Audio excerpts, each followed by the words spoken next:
What if you had a truckload of money, but the only food available in 1,000 miles was a can of fishies? How much would you pay for that can of fishies? If your answer was a lot, then you are on the right track to understanding supply and demand. Supply and demand is basically the amount of stuff available compared to the amount of people that want to buy that particular item. We can use any item as an example, so why not use fishies? The supply refers to the amount of cans of fishies available to buy, and the demand is the amount of individuals that want to buy those cans of fishies. Every item that has ever had a price tag on it is impacted by supply and demand. So let's head to the lab and dive further into that by using a couple of extreme examples to help us better understand how it actually affects pricing. Okay, so the greater the difference in supply and demand, the greater the difference in price. If supply is higher than demand, then prices will be cheaper. Whereas if demand is higher than supply, the prices will be more expensive. The business would want to sell the cans of fishies to cover the cost of purchasing it from the supplier as well as the cost of running the business. What's the best outcome as far as the business goes? They want to make as much money as possible to pay themselves, pay their workers, and improve efficiency to better serve their customers. So can the business just sell a can of fishies for the same price as a house to get more money? They can try, but it's likely that none of us would buy a can of fishies for that price, which is the demand. The lower the price of the product likely leads to higher demand. So what happens if the supplier wants to maximize the demand for their product by selling it cheaper, so cheap that it's almost free? Those who want cans of fishies will be really happy that they can buy their favorite products so cheap. Customers would likely buy up all the stock, so the business would have quickly replenished the sold can of fishies. Maybe the business is luring in customers into the store by selling this very cheap product, so they notice the more expensive products that customers may want to buy as well. But if all items are cheap, what is the overall outcome of the business? They are selling their stock at a loss because their expenses to buy and run the business is higher than what they can sell for. And because the business wants to maximize demand while minimizing the sale price, it's likely the supplier of the can of fishies would not be able to produce fast enough to meet the demands for the product, and they won't be able to keep up with the running costs. This is obviously unsustainable for a business, and eventually this will lead to the business failing and shutting its doors and reduces the supply of the product to the public. So the key to controlling the supply and demand balance is the price. The business can sell the product for enough so the business can afford to pay its workers and grow, while having the price low enough so the customers are happy to pay for it. Okay, so prices control supply and demand, but who is the best to set those prices? It depends on what we are paying for. As an example, the individual business would set the price for the products they are selling. So a grocery store, car dealer, phone store, a builder would set the prices for everything they are selling. Individual businesses make up the majority of price setting, but you also have government setting prices for public utilities such as water and public services, which is funded by taxes or raising the national debt. An individual business can estimate how much money they need to cover their expenses and grow. From the real-time supply and demand, they determine what the price should be. As demand rises, the price tends to rise as well, to ensure the supplier who produces the product or service isn't overwhelmed with orders.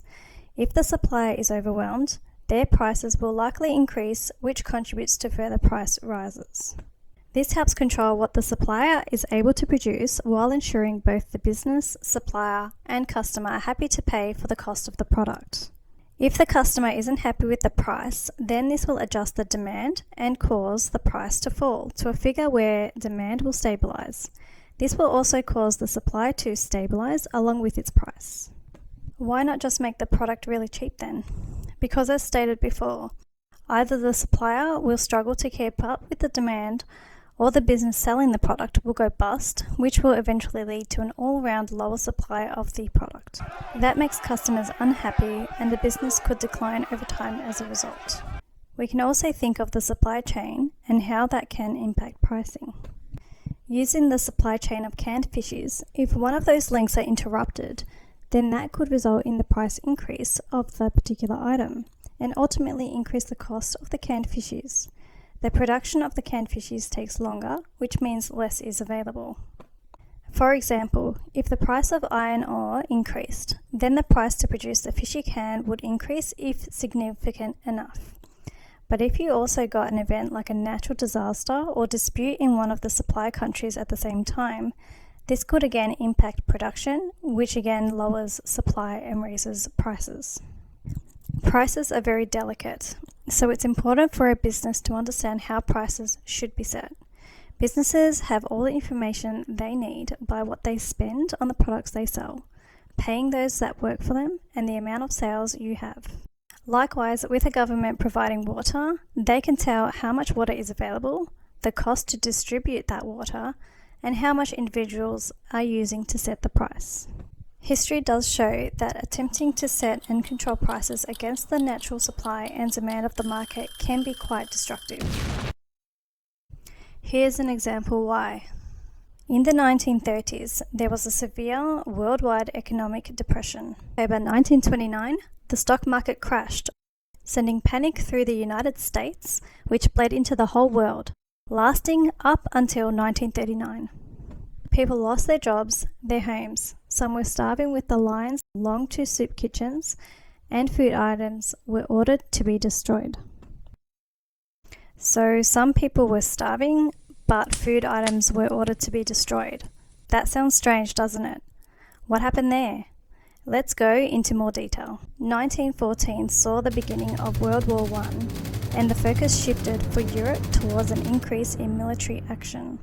Naturally, this also led to a decrease in European business growth, which included farming, so Europe needed help with the provision of food.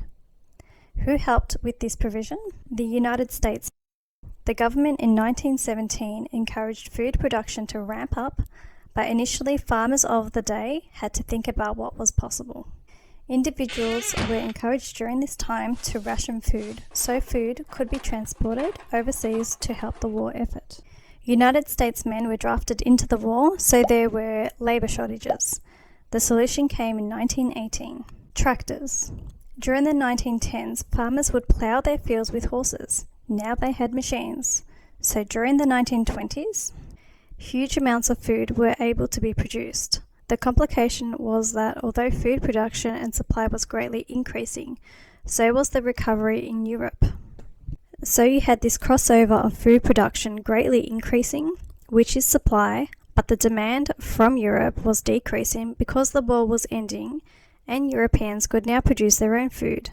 Higher supply with lower demand means lower prices. I don't know about you, but I like the sound of the food I buy being cheaper. But I digress. Back to the farmers. So how did those farmers afford this huge growth and purchasing of additional land and machinery? They got bank loans, and they got themselves into a lot of debt, which had heavy repayments with the interest rate being above 5%. But during the 1920s, this was manageable for farmers because European demand was still there.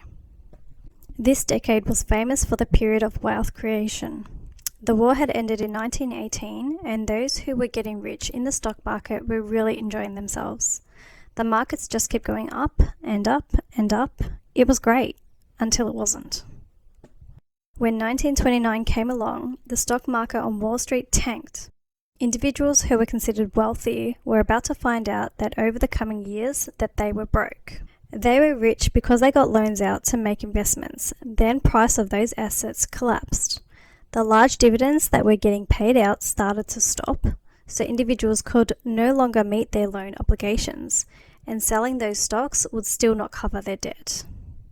Europe was also affected by the stock market collapse, but they were starting to farm themselves again, so they weren't buying as much American food. Americans lost their jobs, so they couldn't afford as much food as they once could. Demand was dropping, but still there. The difference is farmers were producing so much during the 1920s that the supply of food was huge, meaning the price of food needs to come down to increase demand. This sounds lucky for the general public. They just lost their jobs and needed to feed their family. so at least food was coming down in price. But not all is well. The large farmers were struggling in these low prices because they were drowning in debt, so they were doing their best to keep prices elevated for as long as they could. This meant that people were going hungry because they couldn't afford the still elevated prices, even though many were still cut in half. Now we are at a crossroads. It's 1933 and critical decisions need to be made because farmers who have lots of food are going bust, but the people are hungry. Let's go through what happened. At the time, the United States President Franklin D. Roosevelt introduced the New Deal, which included the Agriculture Adjustment Act. Now remember, the people were hungry and wanted prices to come down so they could feed their families. But the decision was made to do the opposite. Farmers who took out huge loans and losing money were helped by keeping the prices of food at a higher level so they could pay their debts. So to manipulate prices to keep them high, you either need to get the demand to increase and match the huge supply of food that's available, or do the unthinkable. The decision was made to reduce supply. The government purchased millions of hogs and cattle from desperate farmers and had them killed and buried. Grains were also purchased, with the grain fields ordered to be ploughed to prevent growth. This is incredible, considering so many American families were hungry. The alternative could have been to let those farmers go bankrupt, with those farms being bought by another buyer for a cheap price, and the need to destroy food would have not been necessary. So this was all about money. It's hard not to argue that in this instance, the free market could have resolved this issue with less pain by allowing those big farming corporations to go bust and food prices coming down to a level that the majority could afford. But don't have to listen to me. I actually enjoy the idea of all of us helping each other to try and find alternatives to problems to find the best possible outcome. I don't believe myself as an individual could possibly know the best outcome for every other individual. They know what impacts their lives. But anyway, I enjoyed your company. Hope you have a great day. Keep calm, stay humble, and be kind, even behind closed doors.